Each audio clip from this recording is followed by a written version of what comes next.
Hi అండి. నమస్తే. ఎలా ఉన్నారు అందరూ? నేను మీ Anusha. Welcome back to Telugu రుచులు. ఈరోజు మనందరికీ ఎంతో ఫేవరెట్ అయిన బొబ్బరి గారెలని ఎంత ఈజీగా ప్రిపేర్ చేసుకోవచ్చో తెలుసుకుందాం. ఇది అందరికీ చాలా చాలా ఫేవరెట్ కదండి. చాలా క్రిస్పీగా ఉంటాయి. చాలా బాగుంటాయి. అలసందలు అంటారు కొన్ని చోట్ల, కొన్ని చోట్ల బొబ్బర్లు అంటారు. మేమైతే బొబ్బర్లనే అని పిలుస్తామండి. ఇది ముందుగా పప్పు నానబెట్టుకోవాలండి. ఒక 3 అవర్స్ 4 అవర్స్ పాటు బాగా నానబెట్టుకోవాలి. ఆ తర్వాత శుభ్రంగా దాన్ని వాష్ చేసి పెట్టుకొని రోట్లో రుబ్బుకోవాలి. మీకు రోలు కనుక అవైలబుల్గా లేకపోతే మీరు మిక్సీలో అయినా పట్టుకోవచ్చు. కానీ రోట్లో రుబ్బుకుంటే మాత్రానికి చాలా క్రిస్పీగా వస్తాయి, చాలా బాగుంటాయి.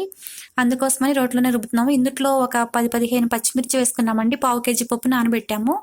పావు కేజీ పప్పుకి ఒక 10-15 పచ్చిమిర్చి వేసుకున్నాము. ఒక చిన్న అల్లం ముక్క, కొంచెం జీలకర్ర వేసుకొని రోట్లో రుబ్బుకోవాలండి. ఇందులో ఉల్లిపాయలు అయితే వేయలేదండి. తర్వాత ముక్కలుగా కట్ చేసుకొని వేసుకుంటాము. ఇంకో పిండి ఈ విధంగా నలగాలండి. అంటే బాగా మెత్తగా పేస్ట్ లాగా అవ్వద్దు. కొంచెం అక్కడక్కడ పప్పులు తగులుతూ ఉంటే చాలా బాగుంటుంది గారెలు ఫ్రై అయిన తర్వాత. ముందుగా నేను కొంచెం పప్పు తీసుకొని విడిగా పెట్టుకున్నానండి. పప్పు నానబెట్టినప్పుడే ఇది మొత్తం మెత్తగా నలిగిపోయిన తర్వాత ఆ పప్పులు ఇందులో కలుపుకోవాలి.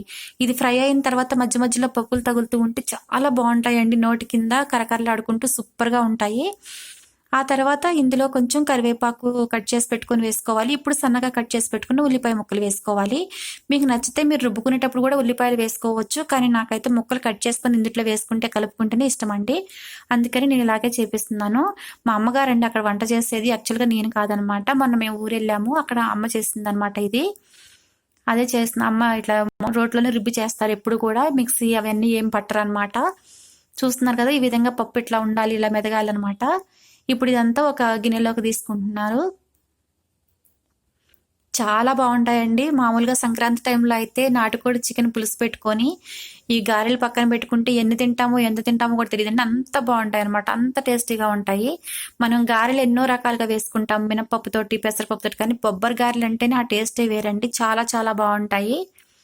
ఇప్పుడు స్టవ్ పైన ఆయిల్ పెట్టుకొని అది బాగా వేడైన తర్వాత ఒక్కొక్కటి చేతితోటి ఇట్లా ప్రెస్ చేసుకొని మధ్యలో హోల్ పెట్టుకొని వేసుకోవాలండి. మధ్యలో హోల్ ఎందుకు పెట్టుకుంటామంటే అదంతా క్రిస్పీగా ఫ్రై అవుతుంది. లోపల పక్క కూడా మామూలుగా హోల్ పెట్టుకోకపోతే అంతా ఒకలాగే ఉంటుంది కదా. ఈ హోల్ పెట్టుకోవటం వల్ల ఎర్రగా వేగుతాయండి.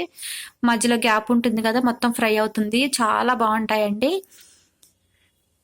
ఇది కొంచెం ఫ్రై చేసుకోవాలి. ఎంతో టైం పట్టదండి, తొందరగానే ఫ్రై అయిపోతాయి. ఆయిల్లో వేసిన తర్వాత ఒక 2 మినిట్స్కే ఫ్రై అయిపోతాయి అనమాట. ఇట్లా ఇంకో వైపు కూడా తిప్పుకొని ఇట్లా గోల్డెన్ బ్రౌన్ కలర్ వచ్చిన తర్వాత వీటిని ప్లేట్లోకి తీసుకోవాలి వేరేగా. చూస్తున్నారు కదా, అమ్మ చూపిస్తుంది అనమాట. చాలా బాగా వచ్చాయి అని చెప్పేసి. మధ్య మధ్యలో పప్పులు కనిపిస్తున్నాయి, కరివేపాకు అంత చక్కగా కనిపిస్తుంది అనమాట. ఈ కలర్ వచ్చిన తర్వాత తీసుకోవాలి. ఇప్పుడు ప్లేట్లోకి తీసుకుందాము. చాలా చాలా బాగుంటాయండి. మీరు తప్పకుండా రోట్లోనే ప్రిపేర్ చేసుకోవడానికి ట్రై చేయండి. ఎందుకంటే ఆ టేస్ట్ మాత్రానికి మనం మిక్సీలో పట్టుకుంటే రానే రాదండి. అది మాత్రం నిజం. మీరు కూడా తప్పకుండా ఇదే విధంగా ప్రిపేర్ చేసుకొని మీకు ఎలా కుదిరిందో మీ కామెంట్స్ ద్వారా నాకు తెలియజేయండి. నా వీడియోస్ కనుక మీకు నచ్చినట్లయితే తెలుగు రుచులు ఛానల్ సబ్స్క్రైబ్ చేసుకోండి. లైక్ చేయండి, షేర్ చేయండి, కామెంట్ చేయండి.